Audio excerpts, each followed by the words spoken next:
Subscribe now and press the bell icon. Never miss an update. Hello guys, you are watching Pratibha Academy and once again you are most welcome to this educational academy and hope you will live a better, prosperous and happy life. Guys आप जानते हैं कि हम आपको fresh, refresh, recharge, active और changeful रहने के लिए हम आपको एक मोटिवेशनल कोटेशन देते हैं। तो आज के लिए शाम सूरज को ढलना सिखाती है, शाम सूरज को ढलना सिखाती है, समा परवाने को जलना सिखाती है, समा परवाने को जलना सिखाती है। गिरने वालों को होती है तकलीफ़, गिरने वालों को होती है तकलीफ़, पर ठोकर ही इंसान को चलना सिखाती है, ठोकर ही इंसान को चलना सिखाती है। तो गाइज आइए आज हम लेकर आए हैं क्लास 12 लेसन 2 पोएट्री। हमें पूरा विश्वास है कि आप इत्मीनान से इसे पूरा देखेंगे, पूरा पढ़ेंगे और एक्सप्लेन जब इसकी हिंदी आपको आ जाएगी तो आप विधिवत एक्सप्लेन इसका करेंगे। जैसा कि आप जानते हैं कि इंटरमीडिएट में इंग्लिश में एक्सप्लेन करने को आता है और आप जानते भी हैं, मैंने पिछली कक्षा में भी आपको बताया था कि फिगर ऑफ स्पीच और पोएट्री किस टाइप की है, उसका राइमिंग स्कीम क्या है, उसमें अलंकार क्या है, ये आपको जानना बेहद ज़रूरी है। इसलिए अब आई बटन को क्लिक करके आप वहाँ जाके पीछे की कक्षा को आप देख सकते हैं।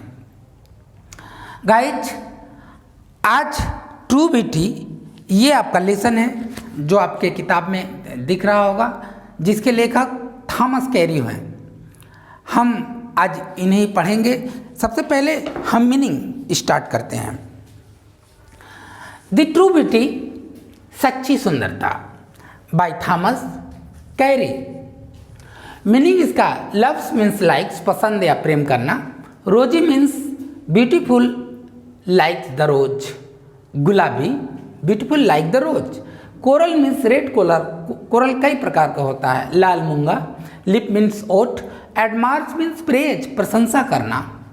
Seek means try to obtain तलाश करना या प्राप्त करना, प्राप्त करने की कोशिश करना। फ्यूल मीन्स ईंधन। डीके मीन्स डिस्ट्रॉय या डिकम्पोजिशन, रूइन नष्ट होना। Flames means deep feeling of love Jwala.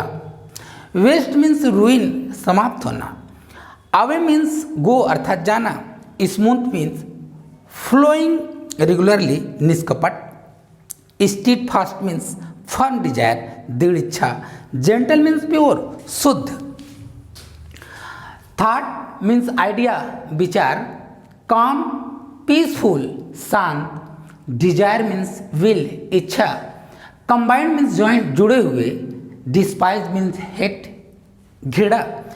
Never dying means permanent कभी नष्ट न होने वाले। काइंडल मीन्स अवेकिन जगाना या उत्पन्न करना। आज हम आपको एक नई चीज़ बताते हैं पोइट्री में, जनरली आम जगह आप इसको नहीं सुनेंगे। Poetry is divided into two section. Section A subjective and section B objective. Subjective को पर्सनल पोइट्री भी कहते हैं और ऑब्जेक्टिव को इम्पर्सनल पोइट्री कहते हैं। And this poetry is sub divided into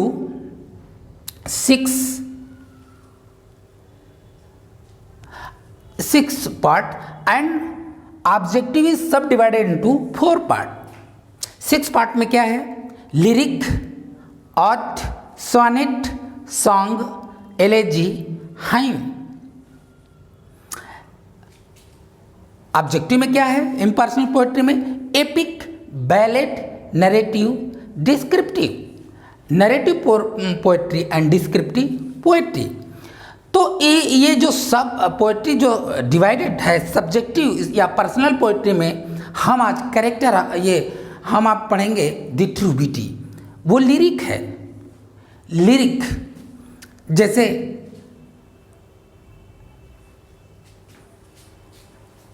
John Milton ने लिखा है सोनेट, लेकिन थॉमस कैरी जो आज हम पढ़ने जा रहे हैं द ट्रू ब्यूटी, इसे लिखा है, ये लिरिक में है।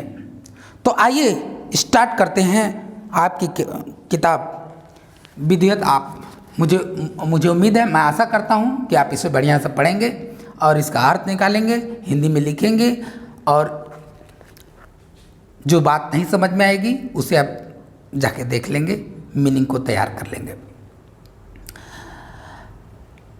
He that loves rosy cheeks, the true beauty by Thomas carry. सच्ची सुंदरता, थॉमस कैरी जो है सच्ची सुंदरता के माध्यम से आपको बताना चाहते हैं कि spiritual beauty and physical beauty, there are two types of beauty, spiritual beauty and physical beauty. According to Thomas Carey, physical beauty is decay with the passage of time, but spiritual beauty is increased with the passage of time. तो here is 2 stanza each of 6 line। ये 2 stanza में लिखी हुई कविता है जो 6 line की कविता है। देखते हैं कि द ट्रू ब्यूटी पहली कविता में कवि शारीरिक सुंदरता के बारे में बात करता है, दूसरी कविता में कवि स्पिरिचुअल ब्यूटी जो परमानेंट ब्यूटी होता है उसकी बात करता है। देखते हैं क्या कवि कहते हैं Thomas Carew. He that's loves a rosy cheeks, he that's loves a rosy cheek or a coral lip admire or from star like eye does seek fuel to maintain his fire. Thomas Carew कहते हैं कि वह व्यक्ति जो अपने प्रेमिका के गुलाबी गालों से प्रेम करता है, वह व्यक्ति जो अपने प्रेमिका के गुलाबी गालों से प्रेम करता है, आर कोरल लिप्स एडमायर, या उसके मूंगे जैसे लाल ओठों की प्रशंसा करता है, या उसके मूंगे जैसे लाल ओठों की प्रशंसा करता है। Or from star like eye does seek fuel to maintain his fire, or from star like eye does seek fuel to maintain his fire, या सितारे जैसे, अपने सितारे जैसे सुंदर आंखों से अपने प्रेम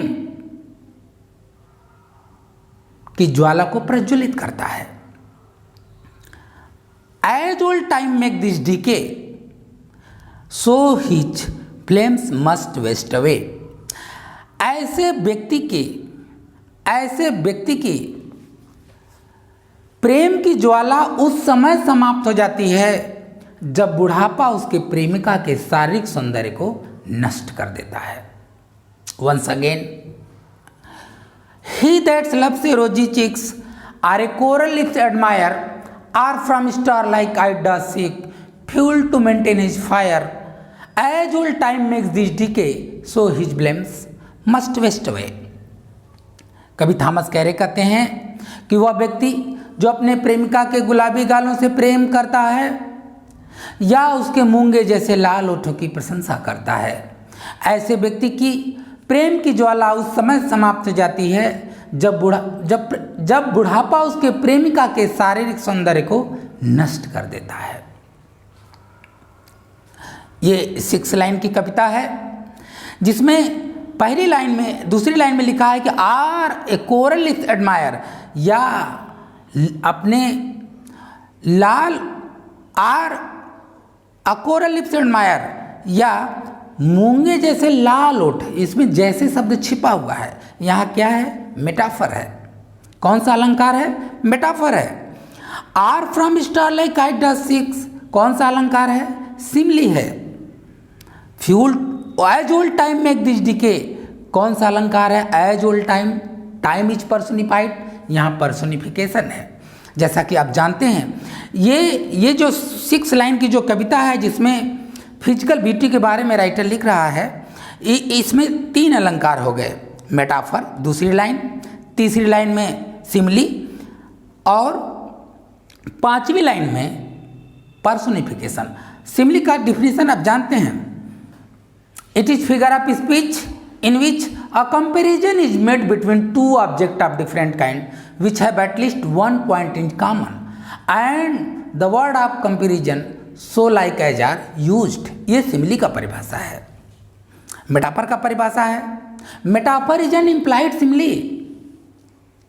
metaphor is an implied simile in which the word of comparison is identified and the word of comparison so like as are not used.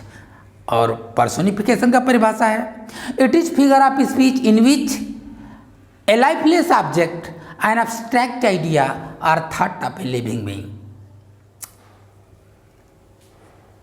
आप विधिवत जाकर वहाँ फिगर ऑफ स्पीच में इसको पढ़िए, समझिए. इस कविता की एक और विशेषता है कि the rhyming scheme of this poem is A B and C C. What does it means? It means that first line rhyme with the third line and second line rhyme with the fourth line and fifth line rhymes with the sixth one. क्या rhyming scheme है? A B C सी और 3 अलंकार. ये आप poem beauty में लिखेंगे. अच्छे number, अच्छे अंक प्राप्त करने के लिए आप कमेंट या पोएम ब्यूटी या नोट्स या रिमार्क आप नीचे टिप्पणी करके आप दे सकते हैं. पहला हेडिंग डालेंगे सिंबल, दूसरा हेडिंग डालेंगे कहाँ से कहाँ तक कविता, दूसरा हेडिंग डालेंगे रिफरेंस, तीसरा हेडिंग डालेंगे कंटेक्स्ट, चौथा हेडिंग डालेंगे एक्सप्लेनेशन और लास्ट में लिखेंगे पोएम बीटी, रिमार्क्स या नोट्स. इसमें राइमिंग स्कीम क्या है? कविता ये लिरिक है, इसमें 3 अलंकार है, हमने बताया ये लिरिक है और इसकी rhyming scheme a B and C c. देखते हैं in this lines the poet tell us these are the physical beauty and physical beauty decay with the passage of time. This is not true, permanent true beauty. These things is decay with the passage of time. But now next stanza में जो 6-1 की stanza है, but a smooth and steadfast mind, gentle thought and calm desired, heart will equal love combined, kindly never dying fire, where these are not I despise, lovely cheeks are lips are eyes. जो spiritual beauty कभी कहता है कि ये spiritual beauty है. Spiritual beauty में क्या क्या बता रहा है? But a smooth and stead fast mind, किंतु निष्कपट और दृढ़ मस्तिष्क वाला, सुंदर विचार और शांत इच्छाओं वाला. किंतु निष्कपट और दृढ़ मस्तिष्क वाला, सुंदर विचार और शांत इच्छाओं वाला तथा heart will equal love combined, तथा समान प्यार से जुड़े हुए हृदय, काइंडली नेवर डाइंग फायर, कभी नष्ट न होने वाले प्रेम को जन्म देते हैं. किंतु निष्कपट, दृढ़ मस्तिष्क वाला, सुंदर विचार और शांत इच्छाओं वाला तथा समान प्यार से जुड़े हुए हृदय. इसकी व्याख्या बहुत लंबी है, लेकिन हम समझते हैं कि आप बखूबी समझ रहे हैं. किंतु निष्कपट, दृढ़ मस्तिष्क वाला, सुंदर विचार, शांत इच्छाओं वाला तथा समान प्यार से जुड़े हुए हृदय, काइंडली नेवर डाइंग फायर, कभी नष्ट न होने वाले प्रेम को जन्म देते हैं. कभी कहता है कि where these are not I despise, कभी कहता है कि जहाँ ये गुण नहीं हैं, जहाँ ये गुण नहीं है, I despise, lovely cheeks or lips or eyes, ऐसी प्रेमिका के मैं सुंदर गालों, सुंदर ओठों और सुंदर आँखों की घृणा करता हूँ. सुंदर, कभी कहता है कि जहाँ ये गुण नहीं है, ऐसी प्रेमिका के सुंदर गालों, सुंदर ओठों, सुंदर आँखों का मैं घृणा करता हूँ. Once again, but a smooth and steadfast mind, gentle thought and calm desire, heart with equal love combined, kindly never dying fire, where these are not I despise, lovely cheeks are lips are eyes. कभी कहता है ये these are the permanent true beauty, these are the spiritual beauty. तो spiritual beauty में कभी क्या क्या कहता है, क्या थॉमस कैरे साहब क्या कहते हैं, किंतु निष्कपट और दृढ़ मस्तिष्क वाला, सुंदर विचार और शांत इच्छाओं वाला तथा समान प्यार से जुड़े हुए हृदय कभी नष्ट न होने वाले प्रेम को जन्म देते हैं। कभी कहता है कि जहाँ ये गुण नहीं है, ऐसी प्रेमिका के हम सुंदर गालों, सुंदर ओठों, सुंदर आँखों से, सुंदर आँखों का मैं घृणा करता हूँ। कभी कहता है कि जहाँ ये गुण नहीं है, ऐसी प्रेमिका के मैं सुंदर गालों, सुंदर ओठों और सुंदर आँखों की घृणा करता हूँ। इस कविता के लिए मैं एक, अगर आपके एग्जाम में आएगा, सपोज दिस पोइट्री से 2 टाइप्स के क्वेश्चन आते हैं, 1 central idea and second is explanation. अगर ये 2 पोयम 2 स्टेंजा है, ईच ऑफ 6 लाइन, तो अगर पहली स्टेंजा आ गई तो आप सिंबल लिखेंगे, कविता कहाँ से शुरू होती है, कहाँ तक जाती है। रेफरेंस इस कविता के लिए मैं बोल रहा हूँ, These lines have been taken from the lesson The True Beauty composed by Thomas Carey। Context में आप लिखेंगे, In this poem the poet tells us about the physical beauty। According to poet, physical beauty is decay with the passage of time। This is not permanent beauty, permanent true beauty। Physical beauty decay with the passes of time. Explanation में कहेंगे, it is pointed out in these lines that, ये लिखकर आप कविता का explain करेंगे कि इस कविता में कवि किस चीज़ की व्याख्या कर रहा है। ये बता रहा है कि शारीरिक सुंदरता अस्थायी सुंदरता नहीं होती, ये समय के साथ साथ समाप्त हो जाती हैं, इसलिए व्यक्तियों को अपने शारीरिक सुंदरता पर घमंड नहीं करना चाहिए। सुंदरता, सच्ची सुंदरता क्या है, दूसरी स्टेंजा में, जो 6 लाइन की दूसरी स्टेंजा में है, उसमें कवि लिखते हैं वो स्पिरिचुअल ट्रू ब्यूटी है, स्पिरिचुअल ब्यूटी है जो ट्रू ब्यूटी है, और ये समय के बीतने के साथ साथ नष्ट नहीं होता, बल्कि और उसमें निखार आता है। और वो कौन सा गुण है, उसको हमने अभी डिस्क्राइब किया। हम आशा करते हैं कि सभी व्यूअर्स, देखने वाले सभी इस कविता का पूरा लाभ लेंगे, इसे पढ़ेंगे, समझेंगे, राइटर की कही हुई बात को अपने जीवन में ढालने की कोशिश करेंगे। इसी के साथ ही मुझे आशा नहीं, पूरा विश्वास है कि आप इत्मीनान से इस कविता को पढ़ेंगे, देखेंगे, समझेंगे और अपने जीवन को कवि के अनुसार ढालने की कोशिश करेंगे। तब तक के लिए best of luck, see you later, may God help you, thank you.